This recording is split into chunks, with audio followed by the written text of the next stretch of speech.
So this is going to be a currently reading slash TBR video in a way. I don't really do TBRs because I just read whatever I'm in the mood for, which can change throughout the month. But these are the books that I'm reading now and what I'm most interested in reading like really soon, basically. I'm hoping that it stays like this. I think it will.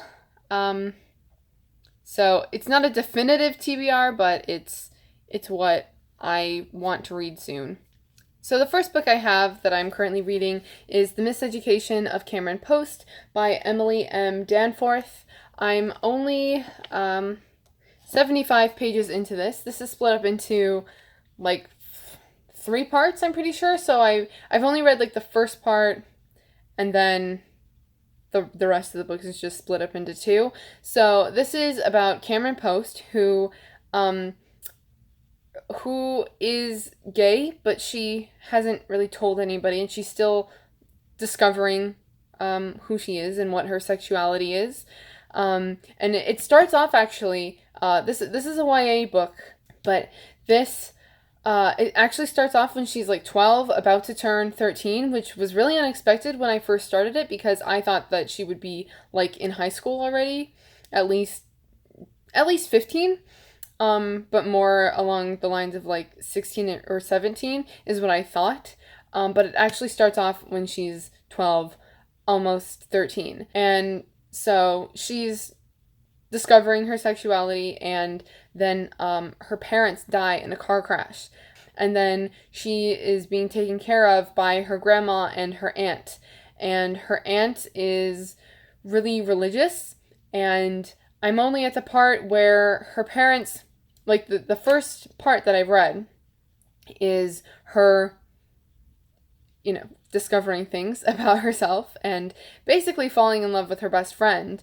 And then her parents dying and things just completely, like, already with the writing, I can tell that she's like so deeply affected by, as you would be if your parents died when you were, a preteen, but just in the way that she's behaving and the words that are used when she's speaking, you can already tell that she's starting to sort of rebel and not really care, and is having that like teen angst. So it's really only just started with her story.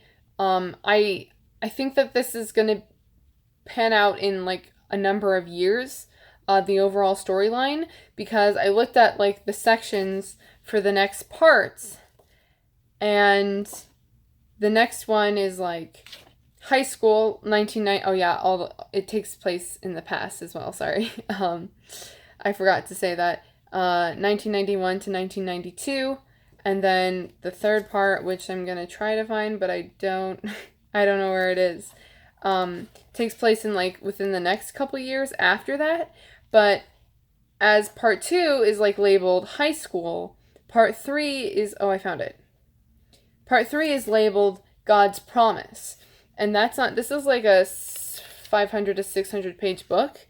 And that third part starts on page around 260. So I knew that the premise of the book is that her aunt finds out that I don't really know what happens specifically, but her aunt finds out that she's gay, or she tells her, or something like that. And then her aunt makes her go to a conversion camp. And I thought that would be like where most of the book takes place, and that would be like the main premise, which it is, but it's really only part of the story. And I think that the second part will be more her discovering who she is and expressing her sexuality, whether that be publicly or like her being more reclusive about it. And then, something happening and her aunt finding out, and her being sent to a conversion camp. I'm liking it so far, but it is kind of slow. I recognized that my reading pace when I was reading this was a lot slower than it usually is. Other book that I'm currently reading and almost done with is Clockwork Angel by Cassandra Clare. This is the first book in the Infernal Devices trilogy and the fourth book in the overall Shadowhunter Chronicles. Clockwork Angel is about Tessa Gray, who is kidnapped and finds out that she's this changeling. They don't know specifically yet what she is, all the characters. But she's able to change her physical form and change into other people. And so she's kidnapped and used and then almost forced to marry this magister guy.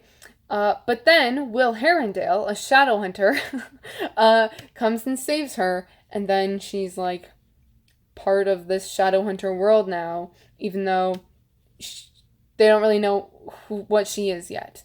And so it's a Shadowhunter book. I mean, that's what gets the plot going. This, though, I don't like it as much as I like the Mortal Instruments series, which is really upsetting because I thought that I would like it more, but I just don't find myself as invested in these characters, which is disappointing because so many people love, Clockwork Princess, and I'm sure that there are things that I don't know is going to happen, and things that connect, and maybe because I'm not enjoying this as much as I thought I would, I'm gonna be blown away by Clockwork Prince and Clockwork Princess. We'll have to see, but just for now I think I'm gonna end up rating this a 3 out of 5, maybe a 3.5 out of 5, but Goodreads only lets you do full stars and not half stars. The third book that I'm currently reading is The Secret History by Donna Tartt, which I just felt like I needed to pick up, and I did, and I'm so glad I did because this is the book that I'm enjoying the most. I'm 40 pages into it. It's set up in the same way as The Little Friend, where there are very few really long chapters, which I don't like, but I read those 40 pages within one sitting.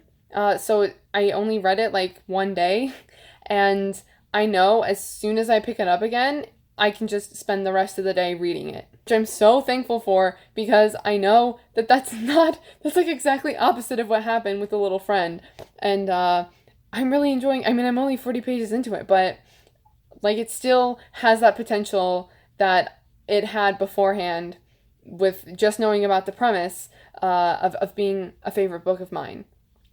And I noticed it too because when I'm really interested in a story, whether it be a movie or a show or a book, but specifically more with a book because I don't have that visual representation or that, yeah, I don't have that visualization that's already set in stone.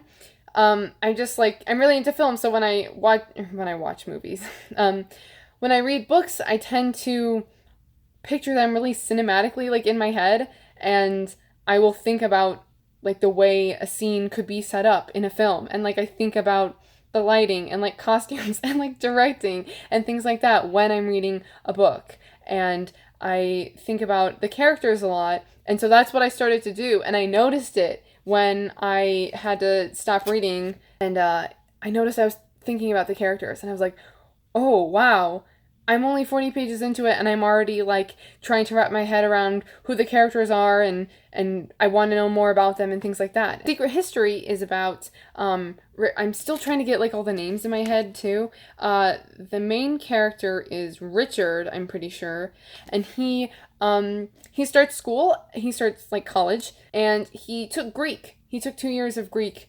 previously, so he wants to continue with that, but this professor is really different, I guess. He's different and picky, and he only allows a few select students in his class, and so his class is already full, and Richard isn't accepted into his class and into this group of students studying Greek, but then through an encounter that happens with the students that are part of that group, that are taking Greek, who Richard becomes really infatuated with, almost it's almost kind of creepy and psychopathic. He does end up being accepted into the whole, like, I want to say, like, the whole program, because the professor makes him change his counselor so that the professor's name is Julian Morrow. That's what it is.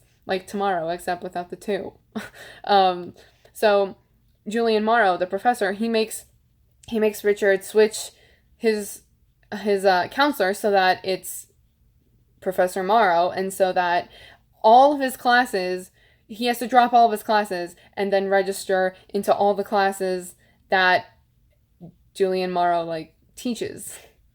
Like, he's gonna be his only teacher and his guidance counselor as well.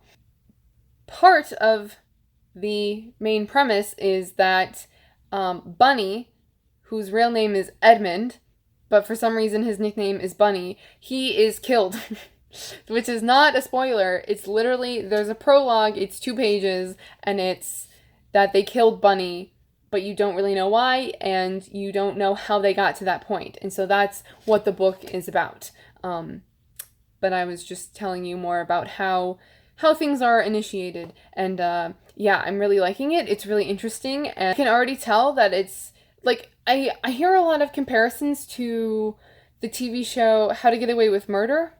When people talk about this, like, if you like that show, then maybe you'll like this book or be interested in the book, which I can definitely see because of that whole, like,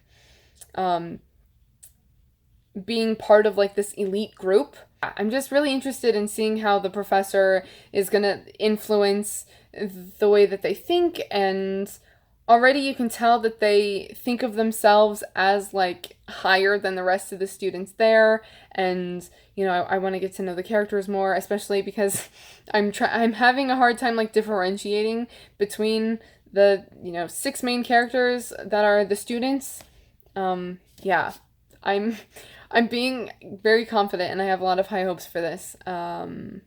So I guess you'll find out when I actually get around to finishing it. And then the rest of the books are just things that I've either gotten recently or have come out recently, and I'm just interested in reading them. That's just what I'm in the mood for. I'm very much in the mood for sort of, like, contemporary YA books, as well as, like, series that I'm in the middle of, like the Shadowhunter Chronicles. Like, I'm not going to name any more Shadowhunter books, but, like, when I finish Clockwork Angel, I would hope to pick up, what is the next one? City of Fallen Angels, like, relatively soon afterwards. I like to read more than one book at once, but if I notice that one is just completely taking over, I'm much more interested in the one, then I will finish that first. Yeah, but I'm also sort of in the mood for, like, a longer historical fiction book, which I have one, like, planned for something that I want to read, but I may end up picking up another. So, yeah, these are just the other books that I'm interested in reading soon. So first, another series that I will be completing with this book is Obsidio, the 3rd book in the Illuminae Files trilogy by Amie Kaufman and J. Kristoff. I know the authors' names. I don't know why I looked at them. This is heavy. It's massive, but I know that this is literally going to take me, like, 1 or 2 days to read. I can't believe this is ending. This is so weird because this is really one of the only series that I've been, like, there for, because I'm usually, like, way behind on series, or I don't find out about them until it's already the end or close to the end or something like that. So I have I'm blocking the first 2 books. That bright orange one and that bright blue one, Illuminae and Gemina, which Illuminae was, like, a 4 out of 5 stars for me. I liked it. It was interesting, and definitely interesting enough to pick up the second book, but, like, Gemina was so good. I love Gemina, and so I have really high hopes for this, especially because Illuminae and Gemina follow 2 different, like, groups of people, and then they're all gonna, like, come together in this one, I'm pretty sure. I really don't know that much about it, and I've been avoiding people's videos about it, so yeah, the anticipation is high for this. It's one of those books that is, like, is it, like, multimedia? Is that what it's called? I don't know, but it's, like, set up in documents, and I hope I don't show anything that I don't want to see, but there's like documents and drawings and diagrams and chat room logs, things like that. This is a sci-fi YA trilogy. It's intense, it's action-packed, and there's always something crazy and creepy in the books, and so I'm wondering what I want to know, like what those elements are going to be in this book. I always leave a lot of links, and I always list things in my descriptions. I will link my Illuminae and Gemina reviews on Goodreads in the description, so you can know my thoughts on those books. Yeah, I loved Gemina. I love Gemina. So, high hopes. And then the next book is Ramona Blue by Julie Murphy. This I've just heard really good things about. I don't know that much about it. It has to do with a girl, Ramona Blue. I'm assuming that's her name. And she thought that she was gay, but then she starts developing feelings for a guy, and so now she's questioning, like, maybe she's bisexual and not just a lesbian. That's basically all I know about this, but I've heard really good things, and I'm very excited to read it. Here we have The Astonishing Color of After by Emily X.R. Pan, and this is about a girl whose mother commits suicide, and she thinks that her mother has turned into a bird. Like, literally, she thinks her mom has turned into a bird. Like, I've heard that, like, people might go into it thinking it's, like, magical realism, but it's not. It's, like, completely serious. And she goes, I have to double check this, Taiwan.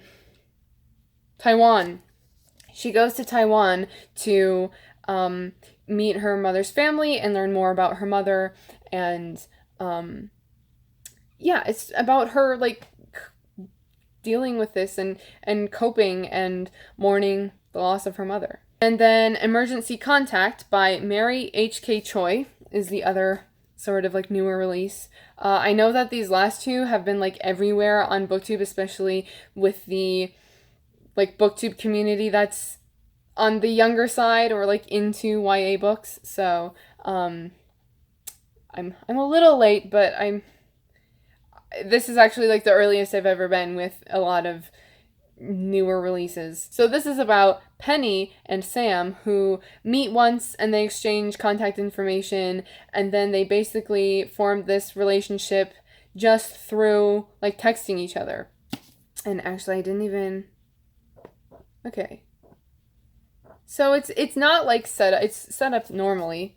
It doesn't have, like, text logs as you may expect, but it's about them, like, dealing with their lives, whatever's happening in their lives. Again, I usually only know, like, an aspect of a book, and then, like, not really anything else. So that's all that information is all I need to know to be interested in it, unless for some reason I know more or have found out more because I needed more information to figure out if it's something that I wanted to read.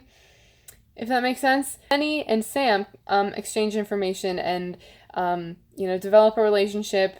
I'm pretty sure it's like a just friends relationship, and they become people that they rely on. And, their emergency contact for when things are happening in their lives and they just, like, need someone to turn to. And then for some different books compared to these ones, I have here The 13th Tale by Diane Setterfield, which I have had for forever. Yeah, I've had this for a really long time, and I actually found out about it because I was, like, on Barnes & Noble's website one time, and it was under, like, I was on the page of one of my favorite books. It was either the page of The House at Riverton by Kate Morton, or her second book, The Forgotten Garden. So I was, like, on Barnes & Noble's page for one of those books, and then this was in the, like, customers also bought section of the website. So I've had this for a really long time, but I haven't read it yet, and I've heard really great things from people on BookTube who have read it, and it's just this, like, historical fiction mystery And that's like literally all I need to know about it to be interested in it. But I do know more about it. It's about this reclusive author who invites a biographer to her house to be interviewed, so that she could be interviewed. And she's giving this biographer like an all-tell exclusive interview, basically, that, you know, with information that no one else knows. But I'm pretty sure like the biographer was like chosen specifically for like a reason, but I don't know why. Or like maybe the author and this lady, the biographer, is like connected. I don't know. But it's giving me, it was probably with this book. I feel like after I read this, I could maybe do a video talking about these two books, because it's giving me the same sort of vibe. Yeah.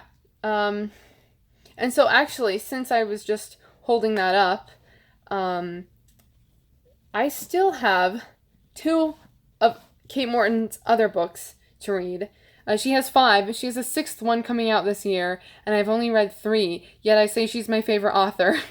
And I definitely need to get on continuing her books. They're not connected in any way. But I have here The Secret Keeper by Kate Morton. This is her 4th book, her 4th novel, and I actually started reading this a few years ago. 2 or 3 years ago? I think 3. And it was right after I finished reading East of Eden. And East of Eden is the only book that I've ever had like a book hangover with. And I got, look, my bookmark is still in here. I got to page 105. And I was like, I'm not enjoying this as much as I know I could be. I need to put this down, or else, like, I just didn't want to risk not enjoying it, because I just kept thinking about East of Eden. So I put it down, and I haven't picked it back up. And I think if, you know, after reading the 13th tale, I'm still in the historical fiction entwined with a mystery, then I will pick this up as well. And I think that this would be a good, like, book to read over the summer, especially because I'm going to Michigan this summer, and this could be like a good plane book, like a book to read on the plane, I mean. And then the last book I have here, yes, this is the last book I have here, kind of random, but A Clockwork Orange by Anthony Burgess. Or Burgess? Burgess? I don't know. And Mariana at Impression Blend, she read this in April and really liked it. She doesn't like the movie, but she really liked the book. She liked the book more than she liked the movie. And so it made me, I've had this on my shelf for a while, and just like I haven't been in the mood for it. But I think that like now's maybe the time to pick it up. I have seen the movie and I liked it, but I was like trying to wait to read the book until after it had time had passed before, like, because I didn't want the movie to be too in my head when I was like reading the book. So yeah, these are the books that I'm thinking about reading soon. I'm very much hoping to get to all of them, especially because I'm like really behind on my reading goal. I mean, it's just like an arbitrary number that I'm giving myself, but like still, I'm in the reading mood, and I want to be in the reading mood. And so these are the books that I'm thinking about reading. So if you've read any of them, like, let me know what you think of them. Also tell me what you're currently reading. So thank you for watching, and I will see you in my next video. Bye.